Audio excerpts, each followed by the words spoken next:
Alberta sells dead things. The oil is dead plankton, the coal is a dead swamp, and the official gemstone is a fossil shell. Under all of it, in ground you can walk across, lie more dinosaur skeletons than almost any comparable patch of Earth. The Alberta Energy Regulator valued a single year of production at $139 billion. So why is the most valuable thing buried in Alberta the one thing the province will not let you buy at any price? 20 facts about the richest boneyard on the planet, counting down from 20. The first Alberta dinosaur ever described was found by a man who had been sent out to look for coal. In 1884, you could call that a coincidence. By the end of this list, it will not look like one. Number 20. Wrong graveyard. Start with the thing almost everybody gets wrong on the first syllable, because the mistake is the whole argument in miniature. The oil under Alberta is not dead dinosaurs. Organic matter that became bitumen was marine algae, plankton, and bacteria, buried in black mud on the floor of a vanished sea, cooked at depth, then squeezed uphill through hundreds of kilometers of rock. Then something ate it. Bacteria living inside the reservoir consumed the light fractions and left the heavy tar behind, which is why the oil sands are sticky and sour rather than thin and sweet. The Atlas of the Western Canada. Sedimentary Basin reckons roughly 98% of the oil originally in place ended up as tar rather than crude. So the most famous product of a province stuffed with dinosaur skeletons has nothing to do with the dinosaurs. It is a graveyard of organisms too small to see, and it paid for everything else on this list. Number 19. Vanished Sea. For most of the time that matters here, Alberta was underwater. The Western Interior Seaway ran from the Arctic to the Gulf of Mexico for something like 34 million years, splitting North America into two landmasses. Alberta sat on the western one, which paleontologists call Laramidia, and that is why the rock is stacked the way it is. Sand and mud came off the rising Rocky Mountains, spread east across a coastal plain, and every so often the sea came back over it. The last full flooding was the Bearpaw Sea, which arrived over the park about 74 million years ago and reached past where Edmonton stands now. Go to Dinosaur Provincial Park and look up at the top of the cliffs. The dark shale capping the Badlands is the Bearpaw.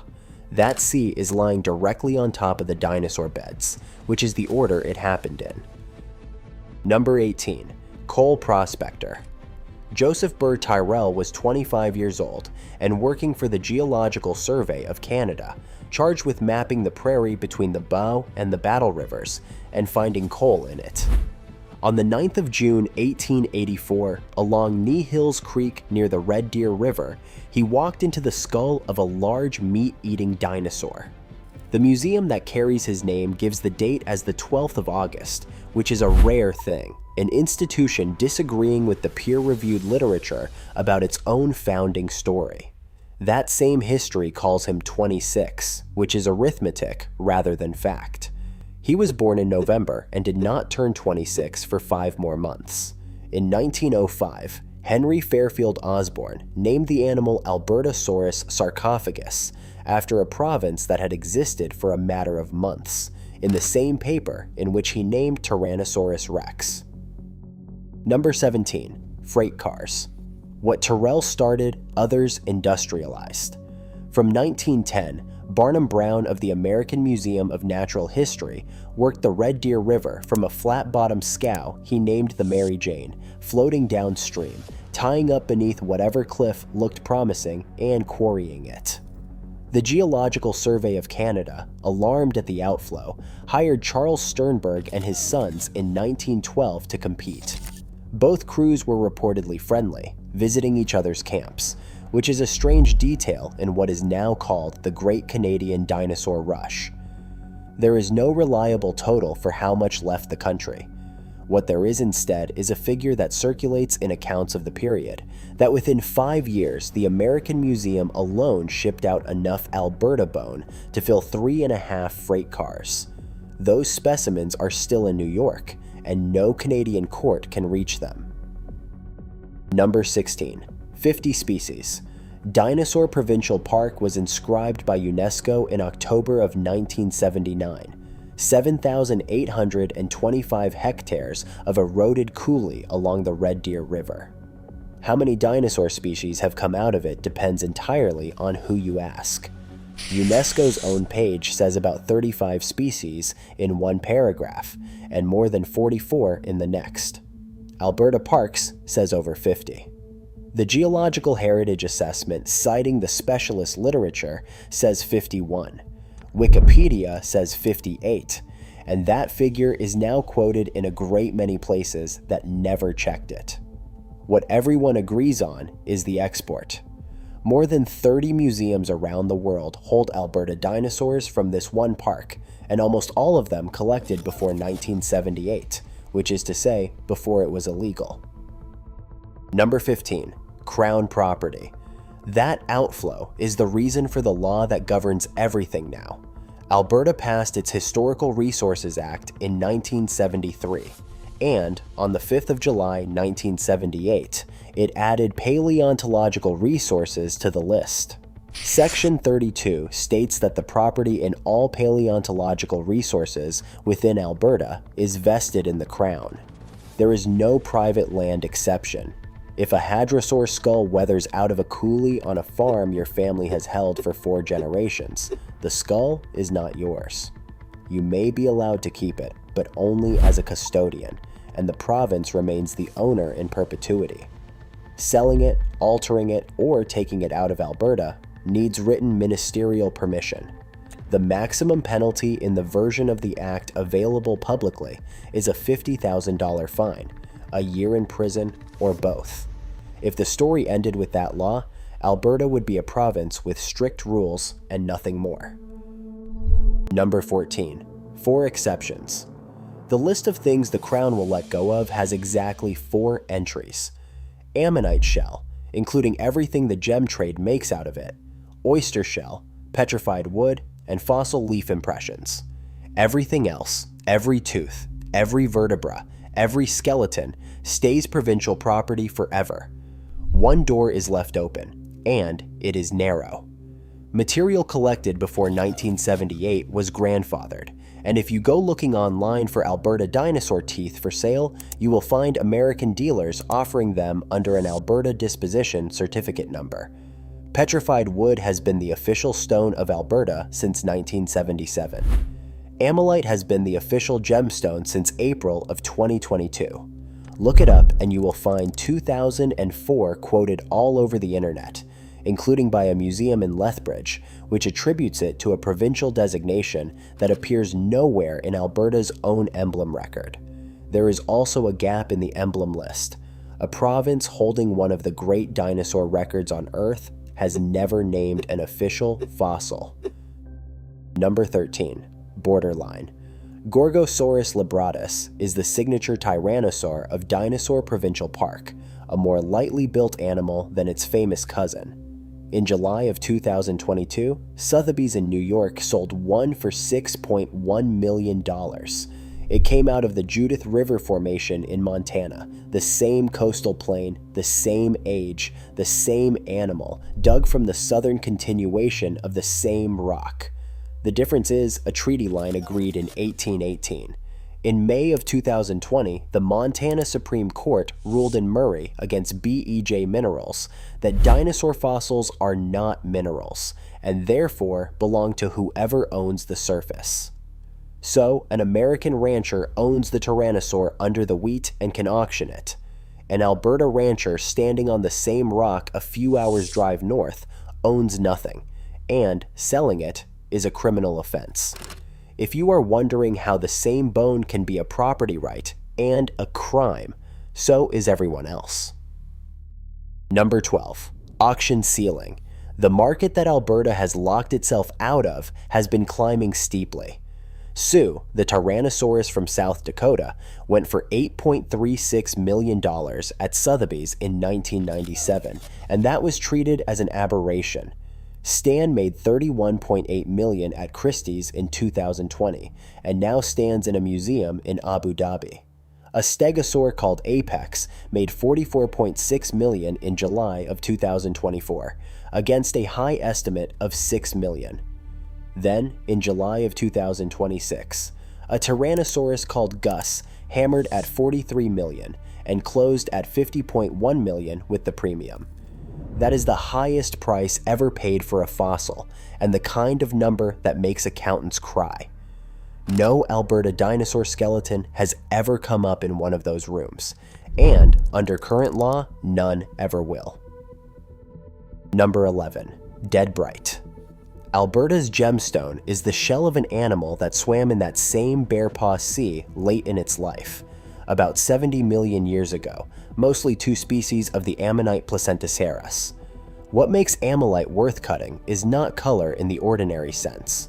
A Japanese team published the mechanism in Scientific Reports in 2025, working on Alberta material. The shell is built of stacked aragonite platelets between 140 and 190 nanometers thick, and light bouncing between those layers interferes with itself, red from the thick stacks, blue from the thin. What matters is what sits in the gaps. In a living shell, the platelets are separated by organic matter, which scatters white haze and gives you the soft sheen of abalone. In ammonite, the organic layer has rotted away, and the gaps are filled with air, which kills the haze. The stone is brilliant precisely because the animal is thoroughly dead. Number 10. Buffalo stone. Long before anyone cut them, those same shells were sacred. In Blackfoot tradition, an ammonite or baculite weathered into the profile of a bison is an iniskim, a buffalo stone, kept in medicine bundles and coated in red ochre. George Bird Grinnell recorded the origin story in 1892, in which a starving woman hears the stone singing and is taught the song that calls the buffalo.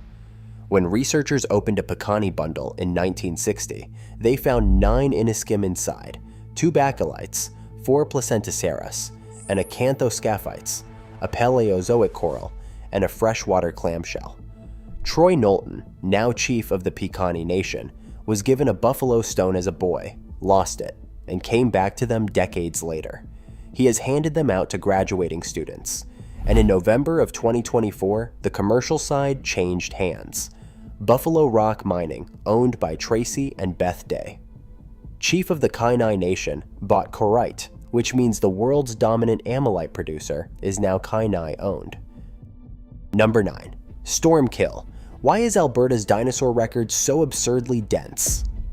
David Eberth surveyed 260 Alberta bone beds for the Canadian Journal of Earth Sciences in 2015 and found flood-related settings outnumber quiet water settings wherever the sample is big enough. His answer is coastal plain flooding on a monsoonal coast, repeatedly drowning herds and burying them fast. The proof is near the town of Hilda. Eberth, Donald Brinkman, and Via Barkas described a single bone bed complex there covering at least 2.3 square kilometers, made of at least 14 separate bone concentrations, all of one species of horned dinosaur, Centrosaurus apertus. At the core of it, there is roughly one animal for every 3 square meters of ground. Their estimate for what is preserved runs from several hundred animals to about 1,500, and the herd that walked in was probably thousands strong. A tropical storm caught them crossing water. Number 8. Backyard bone bed. On the 31st of March, 1989, an amateur collector named Danek Mozensky was walking a bank along White Mud Creek in South Edmonton and found bone coming out of it. The exact location has never been made public, which tells you what the province expects people to do with an address. Royal Tyrrell crews dug it twice. Then, the University of Alberta reopened it in 2006 and has taken more than 800 cataloged specimens out since, mostly the duckbill Edmontosaurus regalis. Zircon dating suggests the bones accumulated over as much as 100,000 years. Hilda was one bad afternoon. Danek was a stretch of ground where animals kept dying for millennia. Philip Curry, who lives in Edmonton, has pointed out that he could stop traveling and still have dinosaurs in his own backyard. If you have made it this far, you are the kind of person who wants to know what is under the ground, not what the brochure says. Subscribe. This channel goes looking for the Canada the school books left out. Now, the rest of this list is where the two graveyards start turning out to be the same graveyard. Number 7. 90 buried. At about 10 past 4 in the morning on the 29th of April, 1903, the eastern face of Turtle Mountain came off and buried part of the town of Frank in roughly 100 seconds. How much rock came down depends on which provincial body you ask. The Frank Slide Interpretive Center says 110 million tons. The Alberta Geological Survey says 82 million. Their death tolls disagree too. The Interpretive Center says more than 90 died and states plainly that an exact number has never been established. The Geological Survey says more than 70. About 18 bodies were ever recovered, 6 of them turned up by road crews 2 decades later. Everyone else is still under the limestone, and the highway and the railway now run straight across the top of them. Coal mining inside the mountain was a contributing factor rather than the cause, and Turtle Mountain has been watched since 2005 by more than 80 monitoring stations, radar, and laser scanning. Number 6. Boundary layer. Somewhere in the Red Deer Valley, you can put your finger on the day it ended. The Cretaceous-Paleogene boundary sits in the Scollard Formation, and it is a thin band of claystone at the base of the lowest coal seam of the Ardley Zone. At Knudson's Farm and Knudson's Coulee, near Huxley, that band carries iridium, shocked quartz, and microdiamonds, the chemical and mineral signature of the Chicxulub impact, arriving in Alberta as dust. The iridium anomaly here was published in the Canadian Journal of Earth Sciences in 1986, and the detail that ties this list together is what that band is the floor of. That claystone sits directly beneath a coal seam Alberta spent a century digging up. So the worst day in the history of life on this planet is the bedrock of a fuel supply. Number 5. Buried swamp. Alberta has burned coal from both sides of that extinction. Sitting on top of the dust is the Ardley Zone, near surface for several hundred kilometers across the center of the province, and that is the swamp forest which grew back after the impact. It went to power stations west of Edmonton until 2024, when the last coal-fired unit in Alberta shut down. Underneath the boundary lie the older drumheller seams of the Horseshoe Canyon Formation, and those are the forests that died. They are the seams the Atlas coal mine at East Coulee worked, from 1936 until it closed in 1984. Its wooden tipple, put up in 1937, still stands over 7 stories, the last one left in Canada. You will also read that Alberta holds around 70% of the country's coal reserves. Natural resources. Canada does not publish reserves by province at all, so that figure has nothing behind it. Number 4. Sponge reef. Go deeper and older, and the graveyard stops being plants and starts being reefs. Under central Alberta, at depths well over a kilometer, run chains of Devonian reef roughly 375 million years old. One of them, the Rimbey Meadowbrook Trend, is a line of stacked reef complexes following a 560-kilometer shelf edge, itself tracking a ridge in the basement rock beneath. Alberta's first oil boom was built on drilling into dead reef. Everyone calls them coral reefs. Almost nothing in them is coral. The framework was built by stromatoporoids, which are calcified sponges, along with calcareous algae, with corals present but secondary. A paper announcing the discovery to the industry in 1949 was titled A Devonian Coral Reef Discovery, and the misnomer has been repeated ever since by people quoting a title nobody corrected. Number 3. Dry hole. Imperial Oil had drilled a long unbroken run of failures across the West, and the crew supervisor, Vernon Hunter, had earned the nickname Dry Hole. The legend puts the run at 133 wells, though company records show a number of those were gas strikes with no market to sell into. On the 13th of February, 1947, southwest of Edmonton, Leduc #1 came in with a crowd watching, and the Alberta everyone recognizes started that afternoon. Here is what almost no retelling gets right. Leduc #1 did not find the Leduc Reef. It struck oil higher up, in the Nisku Formation.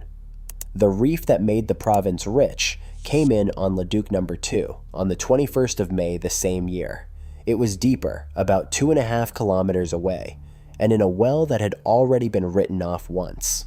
That is conventional oil. What carries Alberta now sits 400 kilometers north, and it has to be dug.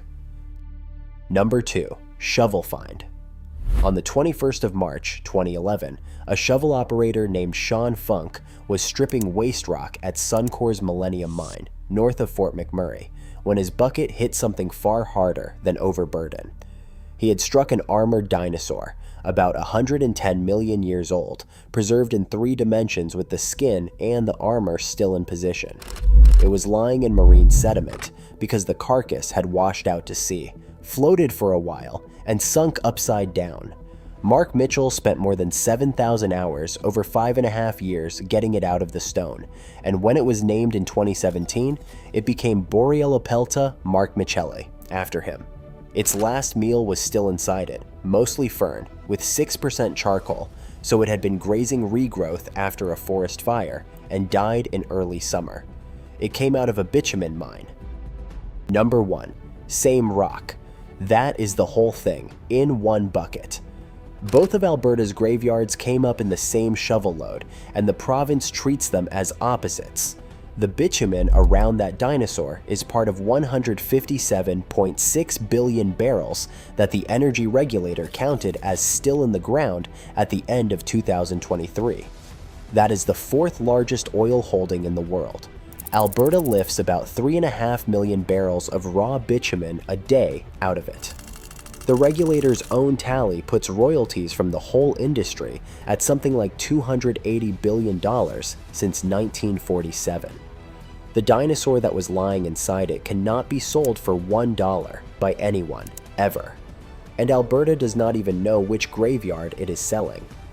The bitumen was generated in a black shale somewhere below and migrated hundreds of kilometers, and there are 3 published camps on which one.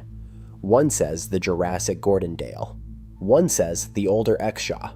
A third group, writing in the same volume as the first, argues the heavy oils are so alike they must share a single source nobody has identified yet. Meanwhile, the rock everything is buried in barely counts as old here. Alberta's oldest is a piece of drill core from the far south near the Montana line, 3.28 billion years old, and it has never once seen daylight. Above it, the Royal Tyrrell holds more than 160,000 specimens and shows about half of 1% of them. Around 3,000 more arrive every year. In 2020, John and Sandra DeGroat got a tyrannosaur named after them, Thanatothorestes degrutorum, the first new tyrannosaur species named in Canada in 50 years. They found it. They will never own it. Alberta sells dead things, and it built one of the richest provinces on the continent doing it. Underneath the paperwork, the line between a commodity and a heritage object is not geology. It is a decision about which of the dead are for sale. If you want the sea they all drowned in, that video is on screen now,